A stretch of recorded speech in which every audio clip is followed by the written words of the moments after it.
Iran ने कहा है कि इसराइल को हर सूरत शिकस्त होगी। सहूनी हुकूमत वक्त के साथ अदम इस्तेहकाम का शिकार हो जाएगी। ईरानी वजारत दिफा के तर्जुमान रजा तलाई ने सरकारी टीवी को इंटरव्यू में कहा कि इसराइल को अंदाजा नहीं था कि हमारा कमांड सिस्टम चंद दिन पहले ही फाल हो जाएगा। मुसल्लत करदा जंग के तसलसल में सहूनी दुश्मन को शिकस्त होगी। सहूनी दुश्मन तवील जंग की मज़ाहमत की बर्दाश्त नहीं रखता। रजा तलाई ने कहा कि पासदारान इनकलाब ने जदीद मिसाइल से अपने हदफ को टारगेट किया जिसका इसराइली फोर्सेस को इल्म नहीं हो सका। सहूनी हुकाम इस तरह के मजीद हैरत अंगेज वाकयात देखेंगे।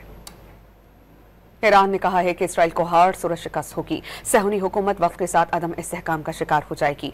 ईरानी वजारत दिफा के तर्जुमान रजा तलाई ने सरकारी टीवी को इंटरव्यू में कहा कि इसराइल को अंदाजा नहीं था कि हमारा कमांड सिस्टम चंद दिन पहले ही फाल हो जाएगा। मुसल्लत करदा जंग के तसलसल में सहूनी दुश्मन को शिकस्त होगी। सहूनी दुश्मन तवील जंग की मज़ाहमत की बर्दाश्त नहीं रखता। रजा तलाई ने कहा कि पासदारान इनकलाब ने जदीद मिसाइल से अपने हदफ को टारगेट किया जिसका इसराइली फोर्सेस को इल्म नहीं हो सका। सहूनी हुकाम इस तरह के मजीद हैरत अंगेज वाकयात देखेंगे।